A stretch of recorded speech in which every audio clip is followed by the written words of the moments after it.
Hello बच्चों, तो कैसे हैं आप सभी लोग। सारे कॉमर्स के बच्चों का, पूरे कॉमर्स के परिवार का, जितने बच्चे भी सीयूटी 2023 का पेपर दे रहे हैं और वो कॉमर्स स्ट्रीम से हैं, उन्होंने अपने सब्जेक्ट में कॉमर्स के सब्जेक्ट्स को चुना है, डोमेन उनके कॉमर्स के सब्जेक्ट के हैं। तो बच्चों, उन सारे बच्चों का बहुत बहुत स्वागत है। आज हम तीनों टीचर्स, हम तीनों मेंटर्स आपके, मैं हर्ष बिजनेस स्टडीज का मेंटर, अमन सर आएंगे, वो आपको अकाउंट्स के बारे में कुछ ना कुछ बताएंगे, पूजा मैम आएंगी, वो आपको इकोनॉमिक्स के बारे में कुछ ना कुछ बताने वाली हैं। तो हम तीनों टीचर्स आपको सीयूटी 2023 के बारे में कुछ ट्रिक्स बताने वाले हैं। तो बेटा, जैसा कि आप जानते हो कि मैं बीएसटी का सब्जेक्ट पढ़ाता हूं, तो बेटा मेरी तरफ से आपको यह राय रहेगी कि अगर मैं बात करूं टाइम मैनेजमेंट के पॉइंट की, तो बेटा देखो, आपको बिजनेस स्टडीज का पेपर करने के लिए आपको 45 मिनट का समय मिल रहा है। अकाउंट्स और इकोनॉमिक्स में आपको 15-15 मिनट एक्स्ट्रा मिल रहे हैं, मतलब 60 मिनट का समय मिल रहा है। बट बीएसटी में आपको 45 मिनट का समय मिल रहा है, 45 मिनट्स का समय है, 40 क्वेश्चन आने हैं। तो बेटा कुछ इस तरीके से आपको अपना प्लान करना पड़ेगा कि 1 मिनट में 1 क्वेश्चन आपको सॉल्व करना है सीयूटी 2023 के पेपर में। अगर आप टाइम ज्यादा ले रहे हो एक क्वेश्चन में, तो आपको दूसरे क्वेश्चन में वही टाइम अपना कोप अप भी करना है। दूसरी चीज आती है निगेटिव मार्किंग। बच्चों, अगर आप एक क्वेश्चन को गलत करते हो तो 5 नंबर तो आपके कम होंगे ही होंगे, 1 मार्क्स एक्स्ट्रा कटेगा निगेटिव मार्किंग का। ठीक है भाई, ओके। तो निगेटिव मार्किंग का ध्यान दीजिएगा। कोई भी ऐसा क्वेश्चन जो आपको ना आता हो, उसको आपको अटेम्प्ट करने की जरूरत नहीं है, क्योंकि आप जानते हो कि 50 क्वेश्चन में आपको 40 क्वेश्चन अटेम्प्ट करने हैं। तो आप उसको छोड़ सकते हो। जिस क्वेश्चन में आपको कंफर्मिटी नहीं है कि मुझे ये क्वेश्चन नहीं आता है, उस क्वेश्चन को सॉल्व करने की बिल्कुल भी नीड नहीं है।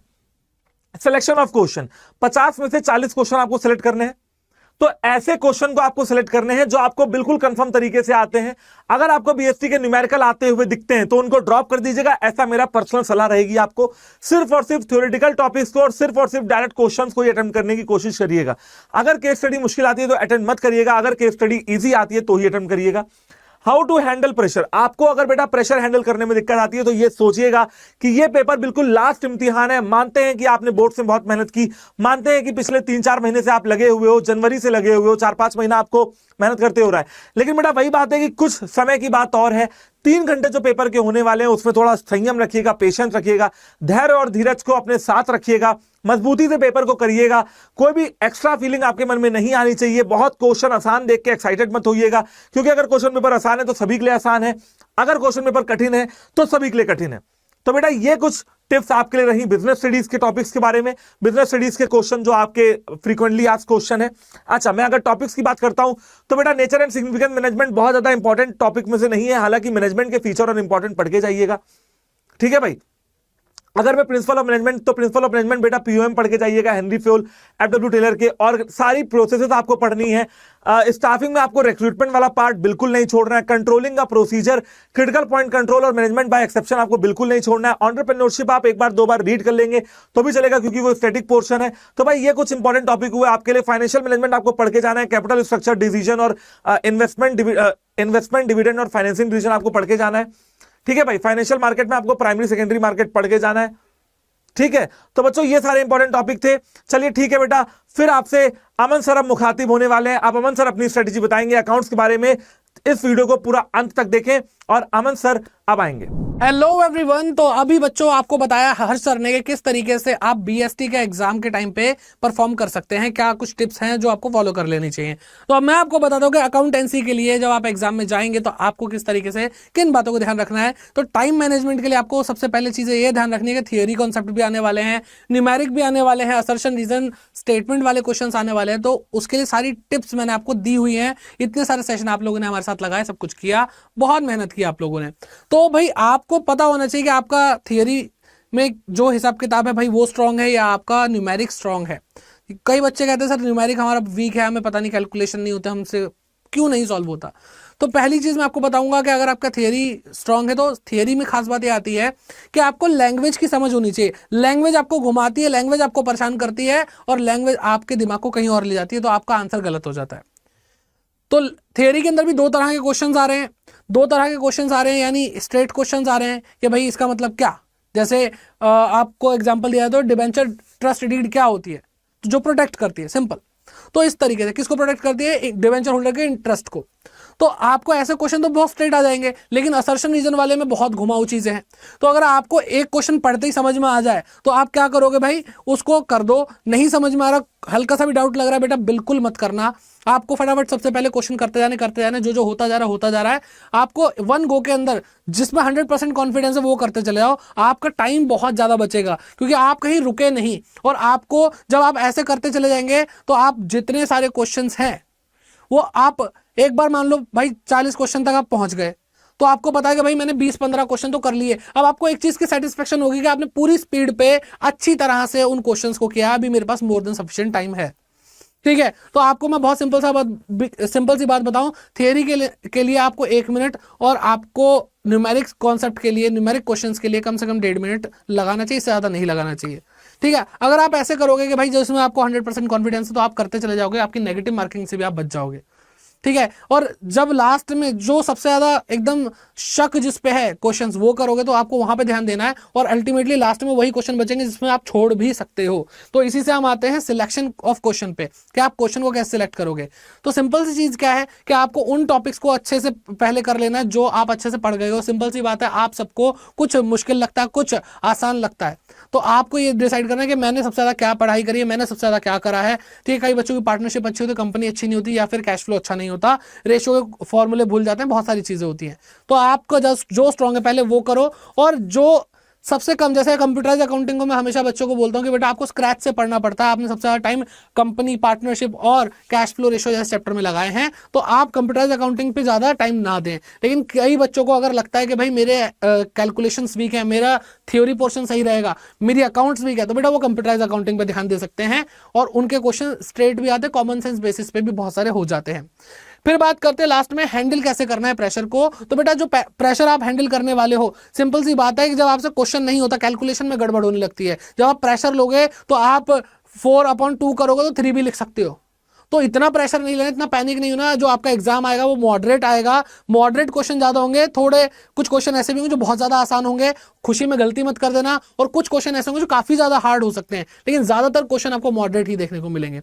तो जब हार्ड क्वेश्चन आए तो ज्यादा पैनिक नहीं करना, और हम उतने हार्ड क्वेश्चन को छोड़ भी देंगे तो हमें जो ऑप्शनल हैं, जो सारे क्वेश्चन तो हमें अटेम्प्ट करने नहीं है, 50 में से 40 ही करने, बात खत्म। तो प्रेशर लेके कुछ भी आपको हासिल नहीं होगा, अच्छे से आप कर पाओगे। आई होप आप लोगों के लिए ये इन्फॉर्मेशन, ये टिप्स अच्छी रही होंगी, आप इसको यूज करेंगे और आप अपना एग्जाम बहुत अच्छा देंगे। All the very best for accountancy. And अब आपको पूजा मैम बताएंगे किस तरह से इकोनॉमिक्स में आप अच्छा स्कोर करने वाले हैं। Bye bye.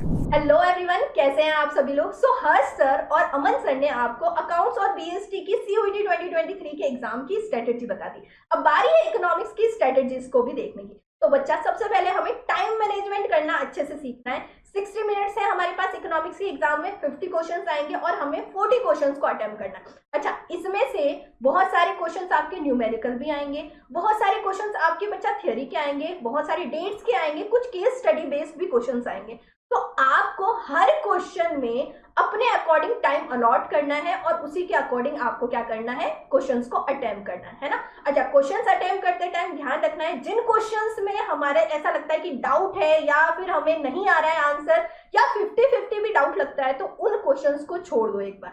क्योंकि बेटा नेगेटिव मार्किंग होगी एग्जाम में, और आपको लगता है कि अगर मैं क्वेश्चंस कर भी लूंगा तो 1 मार्क ही तो नेगेटिव होगा, तो ये भी सोचना गलत है बेटा। 5 मार्क्स का क्वेश्चन तो जाएगा ही जाएगा, और 1 मार्क्स एक और कटवाओगे आप नेगेटिव क्वेश्चंस का।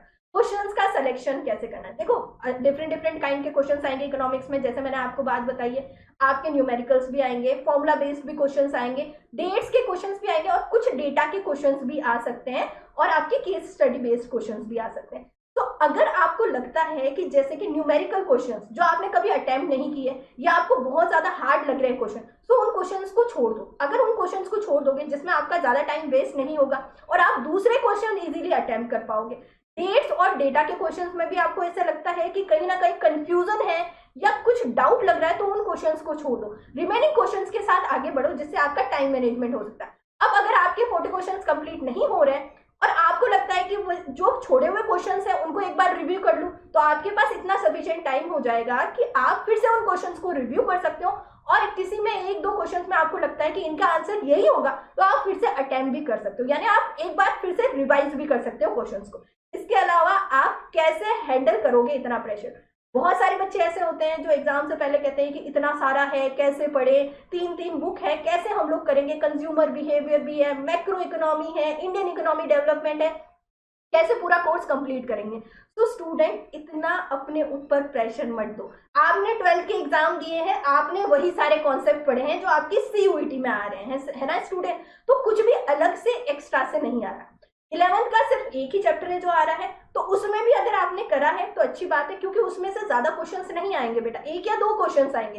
तो अगर आपने नहीं पढ़ा है कोई बात नहीं, मैक्रो और इंडियन इकोनॉमिक डेवलपमेंट का ध्यान देना है, और ज्यादा अपने ऊपर प्रेशर लेके बेटा कुछ नहीं होगा, आप सिर्फ स्ट्रेस में जाओगे। तो आप ज्यादा प्रेशर मत लो, जो आपने पढ़ा है उनको रिवाइज करो, है ना, उसको लास्ट मिनट के जो आपने नोट्स बनाए हैं उनको डेली बेसिस पे रिवाइज करो, क्वेश्चंस की प्रैक्टिस ज्यादा से ज्यादा करो, और बेटा मॉक टेस्ट लगाओ। CUET का ऑफिशियल मॉक टेस्ट लगा सकते हो, इसके अलावा भी आप दूसरे मॉक टेस्ट लगा सकते हो, जिससे आपका टाइम मैनेजमेंट भी होगा और आपको पता भी चलेगा कि कौन से टॉपिक में आप वीक हो स्टूडेंट। इसके अलावा कुछ टिप्स मैं आपको बता रही हूँ, जैसे आपको डेली बेसिस पे आपको रिवाइज करने हैं आपके नोट्स, आप फॉर्मूलाज रिवाइज करो। IET में डेट्स बहुत इंपॉर्टेंट है, तो डेट्स को रिवाइज करो डेली बेसिस पे, क्योंकि डेट्स याद नहीं होती है। इसके अलावा बेटा सबसे इंपॉर्टेंट चैप्टर जो है IET का वो है बेटा आपका 10th चैप्टर, यानी कंपैरेटिव डेवलपमेंट वाला। इसमें से ज्यादा क्वेश्चंस आते हैं, डेट्स के ज्यादा क्वेश्चंस आते हैं, तो इसको ढंग से पढ़ लेना। ईव ऑफ इंडिपेंडेंस में से भी ज्यादा क्वेश्चन आएंगे। मैक्रो इकोनॉमी में सारे के सारे चैप्टर इंपॉर्टेंट है, चाहे हम लोग नेशनल इनकम की बात करें, जिसमें बेटा एग्रीगेट्स हो गए, मेथड्स में से आपके न्यूमेरिकल्स बनेंगे, एग्रीगेट्स में से न्यूमेरिकल्स बनेंगे, मनी मल्टीप्लायर में से न्यूमेरिकल्स बनेंगे, इन्वेस्टमेंट मल्टीप्लायर में से न्यूमेरिकल्स बनेंगे। तो इन चैप्टर को अच्छे से करके जाना। BOP और गवर्नमेंट बजट से भी क्वेश्चंस अच्छे से आएंगे, तो आपको इनको ढंग से पढ़ के जाना है ना। और अगर आपने कंज्यूमर बिहेवियर पढ़ा है तो डिमांड को अच्छे से करके जाना है बेटा।